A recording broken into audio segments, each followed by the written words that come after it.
के द्वारा भाग्य की सफलता के योग निश्चित ही मिलते हैं।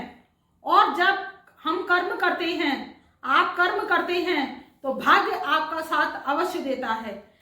इसी के साथ इस वीडियो को आगे बढ़ाते हैं और हम आज बात करेंगे मित्रों कि जो सेनापति मंगल हैं उनका राजा के घर प्रवेश हो चुका है और ढोल ताशे शहनाई के साथ ये राजा के घर में प्रवेश कर चुके हैं।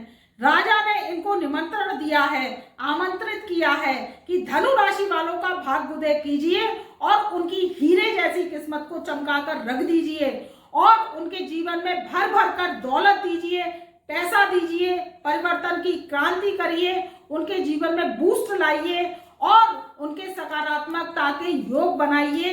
नकारात्मकता का जो परिणाम उन्हें अब तक मिल रहा है उनको दूर कीजिए, ये राजा ने प्रॉमिस किया है सेनापति से। तो मित्रों, आज इसी विषय पर हम बात करेंगे कि धनु राशि वालों के जीवन में ऐसा क्या चमत्कार होने वाला है जो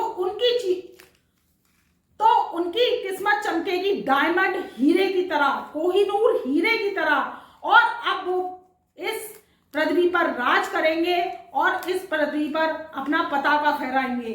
वो कैसे फहराएंगे, आज मैं इस वीडियो के माध्यम से आपको विस्तृत चर्चा बताऊंगी। इसलिए आप इस वीडियो को पूरा सुनिएगा, ध्यान से सुनिएगा और आप इस वीडियो के माध्यम से अगर जुड़ जाते हैं और इस वीडियो को ज्यादा से ज्यादा शेयर करते हैं तो आपकी नॉलेज तो बढ़ती है, लेकिन आपका देव गुरु बृहस्पति की कृपा होने लगती है, क्योंकि शेयर करने से देव गुरु बृहस्पति का आशीर्वाद आपको मिलने लगता है, क्योंकि ये बृहस्पति का ही ज्ञान है जो हम आपके सामने प्रस्तुत कर रहे हैं। तो देव गुरु बृहस्पति की आप पर कृपा होने लगती है। आज हम इस वीडियो के माध्यम से बता रहे हैं कि सेनापति जो कि मंगल देव हैं, हमारे रक्त के कारक हैं, शौर्य के कारक हैं, वीर के कारक हैं, हमारे जो संबंध में है भाई के कारक हैं, भाभी के कारक हैं रिश्तों में, और हमारे जो रक्त कणिका हैं, लाल रक्त कणिका हैं, उनके कारक हैं। मंगल अगर अच्छा होता है, मंगल नेक होता है, बड़े से बड़े पदों पर आप कार्य करते हैं और बड़े पद अधिकारी बनते हैं। सेना, फौज, मिलिट्री में जाना आपके लिए बहुत ही आसान कार्य हो जाता है और जो निडरता से लड़ाकू विमान उड़ाते हैं, निडरता से हवाई जहाज उड़ाते हैं, निडरता से प्लेन चलाते हैं, उनका मंगल नेक होता है। क्योंकि मंगल नेक वाला जो व्यक्ति होता है वो क्या करता है, वीरता को अपने अंदर ग्रहण कर लेता है और जो मंगल है वो उसे शुभ फल प्रदान करता है। बड़े बड़े अधिकारी होते हैं, मंत्री होते हैं और सर्जन होते हैं, डॉक्टर्स होते हैं, मेडिकल स्टोर का काम करते हैं और पैथोलॉजी चलाते हैं, वो सब नेक मंगल वाले होते हैं। अच्छा, जब मंगल अशुभ हो जाता है, मंगल बद हो जाता है, तो क्या होता है, रक्त में विकार हो जाता है।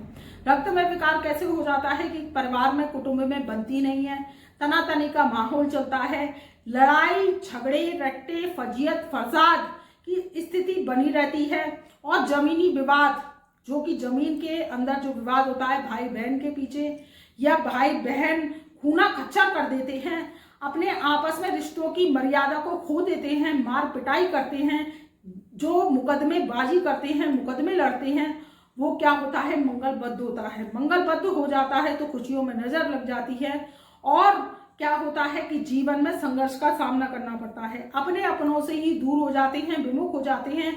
और ये सब भूमि के कारण होता है, क्योंकि भूमि का स्वामी है शनि और मंगल। जब शनि और मंगल अशुभ हो जाते हैं तो मंगल बद्ध हो जाता है और मंगल बद्ध के कारण आप अगर कोई शादी समारोह करते हैं, बर्थडे पार्टी करते हैं या कोई भी मांगलिक कार्य आयोजन करते हैं, अगर आपने मिठाई बांट दी और मिठाई का भोग लगा दिया, मिठाई खिला दी परिवार रिश्तेदारों में, तो दूसरे दिन आपके संकट के बादल शुरू हो जाते हैं और आपके जो है लड़ाई झगड़े, रट्टे, फजीयत, फसाद की स्थिति उत्पन्न हो जाती है।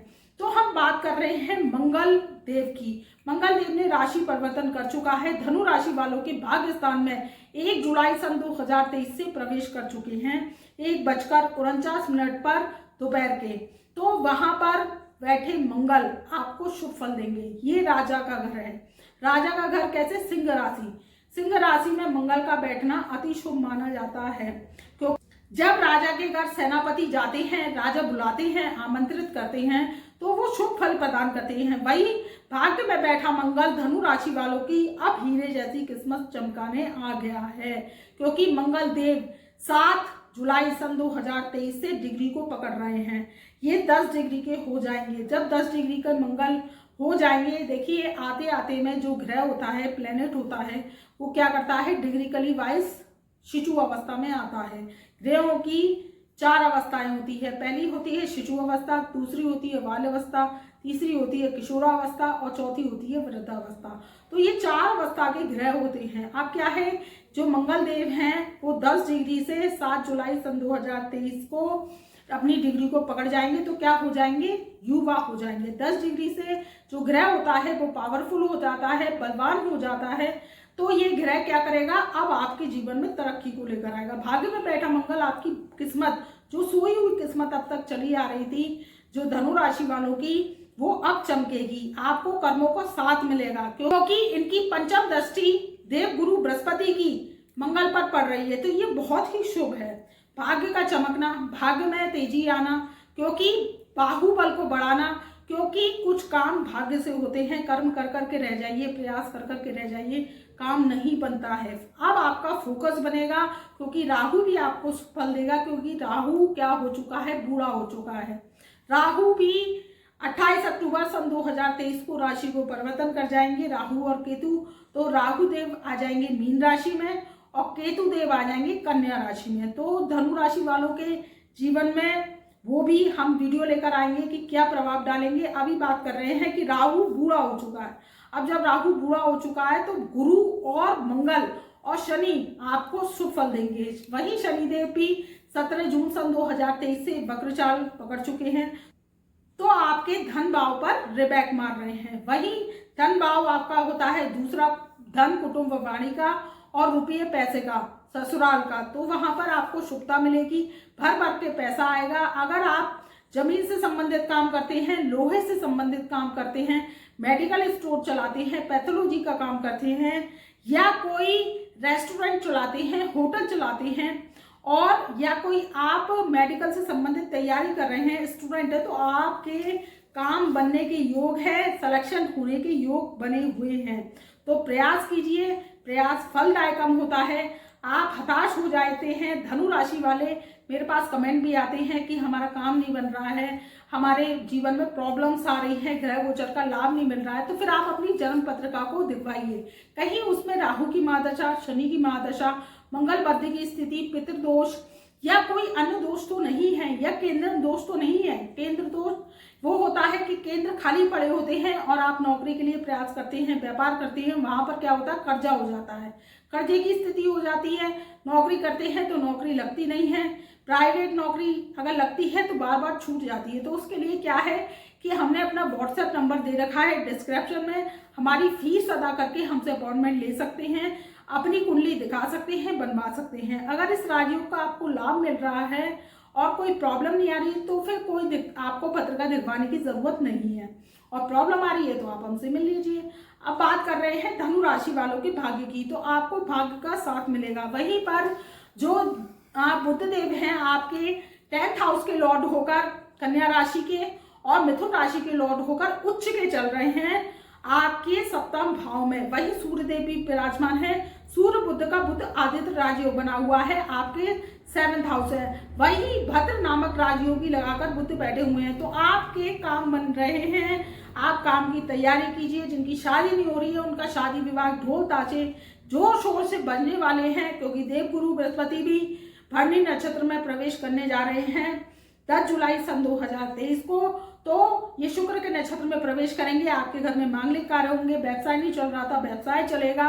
किसी भी चीज का व्यवसाय करते हैं, अगर आप धनु राशि वाले हैं तो आपका व्यवसाय तेजी से चलेगा और आपके सारे काम बनेंगे। वही कुटुंब में भी तनातनी का माहौल चलता चला आ रहा था, वो भी शुभ होगा और अपने अपनों से रिश्ते जुड़ेंगे, विवाद खत्म होगा। कोई कोर्ट कचहरी मुकदमे की तारीखें चल रही थी वो भी खत्म होंगी। लेकिन आप इस बात का मैं आपको एक हिदायत देती हूँ, धनु राशि वाले हैं, कि आप जो भी काम करें 4 नवंबर सन 2023 के बाद करें, अगर कोर्ट कचहरी मुकदमे में फंसे हुए हैं, क्योंकि थोड़ा सा ये टाइम पीरियड आप निकाल लेंगे तो आपका जो निर्णय होगा आपके फेवर में आएगा। इस बात की आप मेरे से गारंटी ले लीजिए। और कहीं प्रॉब्लम्स आ रही है तो अपनी पत्रिका हमसे दिखवा सकती है, और नहीं आ रही है तो कोई बात नहीं है। लेकिन 4 नवंबर का आप वेट कीजिए, तारीख को आगे बढ़वाइए, और उसके बाद आप देखिए कि आपका जो निर्णय है वो फेवर में आएगा। तो इसी के साथ मैं अपनी ब्रह्मवाणी को विराम देती हूँ। तब तक के लिए आप खुश रहिए, आबाद रहिए, अपना ध्यान रखिए, परिवार में मिठाइयाँ बांटते रहिए, परिवार में खुशहाली की शुभकामनाएं लेते रहिए, बर्थडे पार्टी मनाते रहिए, और अपने अपनों से मिलते रहिए। कुछ नहीं तो फोन पे ही बात कर लीजिए। बस इसी संदेश के साथ मैं अपनी ब्रह्मवाणी को विराम देती हूँ। तब तक के लिए मेरा प्यार भरा नमस्कार।